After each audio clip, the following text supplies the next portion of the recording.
ചേട്ടാ, ഈ ശ്രീഹള്ളിയിലോട്ടുള്ള വഴി ഏതാണ്? എല്ലിന്റെ വന്തേക്കൊത്തി. അല്ല, മലയാളം. മലയാളം അറിയാമോ? മലയാളം നീ ആളത് കൊത്തത്തില്ല.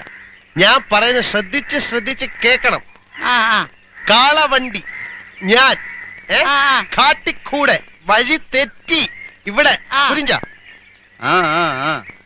രക്ഷ. ശ്രീഹള്ളി. ശ്രീഹള്ളി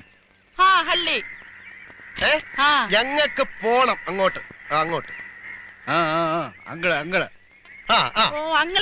അവിടെ പോണം. പോണം. പോളം പോളം. അതെ, അങ്ങള് പോളം. പോളം പോളം. ഓ, അങ്ങള് പോളം. അത് തന്നെ. ഇപ്പൊ ടെക്നിക്ക് പിടി കിട്ടി. അങ്ങള് പോളം. എല്ലാത്തിന്റെയും കൂടെ ലാ ചേർത്ത് കഴിഞ്ഞാൽ ഇവന്മാരുടെ ഭാഷയായി. ശ്രീഹള്ളി പോളം. വളി വളി വളി വളി വളി.